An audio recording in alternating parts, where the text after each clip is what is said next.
ठीक है। Hello student, आज का हमारा टॉपिक है stereochemistry of SN1 reaction. Stereochemistry of SN1 reaction के लिए हम पहले ही जानेंगे कि SN1 रिएक्शन में कितने स्टेप में कंप्लीट होती है मैकेनिज्म। तो पहला स्टेप हम होता है हमारा स्टेप नंबर 1। स्टेप 1 है हमारे पास formation of carbocation. Formation of carbocation. तो स्टीरियोकेमिस्ट्री करने के लिए पहले आपको ये याद रखना है, जब फॉर्मेशन ऑफ कार्बोकैटायन होगा तो स्टीरियोकेमिस्ट्री में एक ऐसा कंपाउंड लाएंगे जो कायरल कंपाउंड को इंडिकेट करता हो। कायरल कंपाउंड मतलब वो एक दूसरे के एनेंटियोमर्स होने चाहिए। कायरल कंपाउंड में हमने बनाएंगे भाई ऐसा कार्बन जो चार डिफरेंट ग्रुप से कनेक्टेड हो। जैसे एग्जांपल पे हमारे पास है एक कार्बन पे हमारे पास एक साइड लगाया आपने CH3 ग्रुप, एक तरफ लगाया आपने C2H5 या फिर एथाइल ग्रुप, साइड में लगाया आपने हाइड्रोजन और इधर लगाया आपने Br। तो ये एक ऐसा कंपाउंड है जो एक कायरल कंपाउंड है। कायरल कंपाउंड में कार्बन चार डिफरेंट ग्रुप से कनेक्टेड होता है। अगर हम इसी कार्बन पे फॉर्मेशन ऑफ कार्बोकैटायन लगाए, फॉर्मेशन ऑफ कार्बोकैटायन कैसे हो सकता है, उसके लिए आपको करना क्या है, जो सबसे पहले आपने जो Br का बॉन्ड है जिसपे आपने एक इलेक्ट्रॉन पेयर होता है उसको ब्रेक करके कार्बन पे पॉजिटिव चार्ज लाने। तो कार्बन पॉजिटिव चार्ज लाने के लिए आपको बदलना होगा CH3 CH2 C CH3 और कार्बन पॉजिटिव और H और Br नेगेटिव इलेक्ट्रॉन पेयर लेकर के बाहर चला गया। इट्स मीन सबसे पहले हमने कार्बन पे पॉजिटिव चार्ज लाने के लिए Br जो इसका हैलाइड ग्रुप था उसको रिमूव कर दिया, इलेक्ट्रॉन पेयर देकर, इलेक्ट्रॉन पेयर लेकर वो भाग गया है और उसके साथ में कार्बन पे पॉजिटिव चार्ज आ गया है। जब कार्बन पे पॉजिटिव चार्ज आए तो इसे हम बोलते हैं कार्बोकैटायन। और स्टीरियोकेमिस्ट्री के अंदर हम ये चेक करते हैं कि जो हमने पहले कंपाउंड लिया था वो एक टेट्राहेड्रल कंपाउंड है। ये क्या है? Tetrahedral compound. जो टेट्राहेड्रल कंपाउंड्स होते हैं अगर हम उसका बॉन्ड ब्रेक के कार्बोकैटायन बनाते हैं तो इससे ये बन जाता है ट्राइगोनल कंपाउंड, ट्राइगोनल प्लेनर, जिसे आप ट्राइगोनल प्लेनर बोलते हैं। ट्राइगोनल प्लेनर कंपाउंड बन जाता है। जो ट्राइगोनल प्लेनर होता है वो अपनी ज्योमेट्री को चेंज करके ऐसा कन्वर्ट करता है कि जिसके इनके बीच में मिनिमम रिपल्शन हो। तो वो स्टेप नंबर 2 पे हम इसको इंडिकेट करेंगे। स्टेप नंबर 2 हमारे पास होता है एडिशन ऑफ न्यूक्लियोफाइल। न्यूक्लियोफाइल का एडिशन।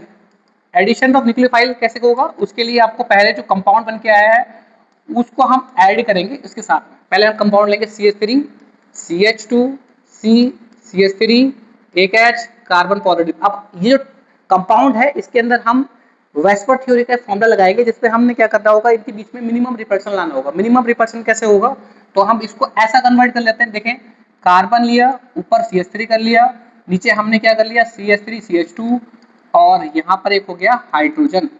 इट्स मीन हमने वो जो पॉजिटिव कार्बन था उसको ट्राइगोनल में कन्वर्ट कर लिया। ये है इसका ट्राइगोनल प्लेनर ज्योमेट्री।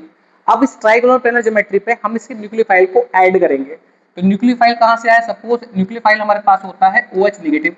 हमने OH नेगेटिव को जब अटैक करेंगे तो हमारे पास इस बॉन्ड ये ट्राइगोनल प्लेनर ऐसी ज्योमेट्री बन जाएगी जिसकी वजह से हमारे पास दो दो मेथड हो जाएंगे या फिर एक दो स्पेस हो जाएंगे जिसकी वजह से हमारे पास न्यूक्लियोफाइल अटैक कर सकता है। एक तरीके से अटैक कर सकता है कि आप वो पीछे ब्रेक साइड से आ जाए, क्या वो अटैक कर सकता है कि उसी साइड से आए जहां से Br रिमूव हुआ है। अगर उसी साइड में जुड़ता है कंपाउंड तो हम उसे बोलते हैं रिटेंशन कंपाउंड। अगर वो अपोजिट साइड से जाके जुड़ता है न्यूक्लियोफाइल तो उसे बोलते हैं इन्वर्जन कंपाउंड। तो कंपाउंड कंबाइन करने के बाद मुझे क्या मिलता है, देखेंगे इधर का, ये है कार्बन कंपाउंड करने के बाद ये हो गया CH3 और यहाँ आपके पास आ गया C2H5 लगा दिया मैंने और ये हो गया हाइड्रोजन। और OH अगर मैं इस साइड से अटैक कर दूं तो इसे बोलते हैं बैक अटैक। और अगर मैं OH इस साइड से अटैक कर दूं CH3 OH और यहाँ पर आपके आ गया C2H5 और ये हो गया एक H, तो इसे बोलते हैं हम फ्रंट अटैक। तो हमारे पास दो कंपाउंड बन गए, एक बैक अटैक का बन गया और एक बन गया हमारे पास फ्रंट अटैक का। ये कैसे बनते हैं, ये है हमारे पास due to the formation of trigonal planar geometry. इस ज्योमेट्री बनने की वजह से हमारे पास दो टाइप के कंपाउंड बन के आएंगे। इस कंपाउंड को अगेन हम अरेंज करें कि टेट्राहेड्रल में, क्योंकि स्टार्टिंग टेट्राहेड्रल से कंपाउंड से हुई तो हम इसे फिर से अरेंज करेंगे टेट्राहेड्रल कंपाउंड में। तो कंपाउंड को अरेंज करने के अकॉर्डिंग ये बनेगा CH3 और जहां से OH आया था उस OH से क्या करा C2H5 को रिप्लेस करके उधर ऐड कर देगा। तो इस मींस ये हो गया एक H यहाँ लगाते हैं, यहाँ आप इसे लिखोगे C2H5 और यहाँ जाकर के OH हो जाएगा। मतलब वो ज्योमेट्री पूरी क्लॉकवाइज एंटी क्लॉकवाइज घूम गई है। ठीक, इसके साथ में अगर हम इसको अरेंज करेंगे तो ये क्या बनेगा, ये C2H5 ऊपर आ जाएगा और यहाँ पर गैप बन जाएगा तो ये हो जाएगा CH3, ये बना आपका C2H5 और ये हमारे पास हाइड्रोजन और ये OH। तो इस तरीके से जो कंपाउंड बनते हैं वो दोनों कंपाउंड एक दूसरे की मिरर इमेज बन जाते हैं। और मिरर इमेज का मतलब ये एक दूसरे के एनेंटियोमर्स होते हैं। ये non super imposable mirror images है, जिसमें सीधे सीधे अगर बैड अटैक होता है तो उसे हम रिटेंशन, ये इन्वर्जन कंपाउंड बोलते हैं, वर्जन बोलते हैं। और अगर ये बैक में आता है मतलब सीधे वही जुड़ता है तो उसे बोलते हैं रिटेंशन कंपाउंड। ये है रिटेंशन कंपाउंड।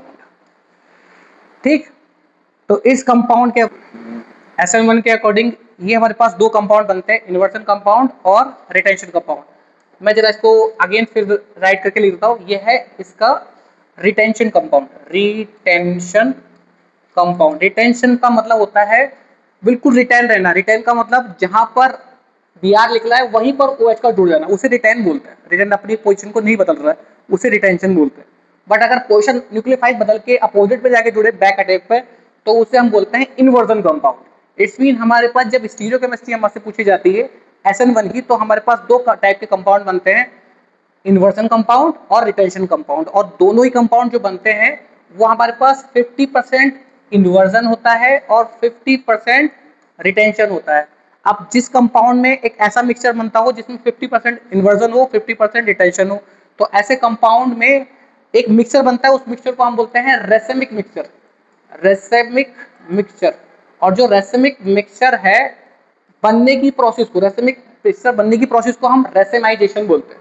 ये है रेसेमाइजेशन। तो इससे ये इंडिकेट होता है कि हमारे पास जो कंपाउंड का मिक्सचर बन के आएगा वो दोनों 50-50% है। अगर दोनों 50-50% पे हैं तो इस मतलब हम दोनों को अलग अलग सेपरेट करना मुश्किल पड़ता है, दोनों एक दूसरे को कैंसिल आउट भी कर देते हैं। तो उसको हम बोलते हैं रेसेमिक मिक्सचर। आई होप आपको समझ में आया होगा। मैंने कोशिश की है इसको समझाने की। अगर ये नहीं आया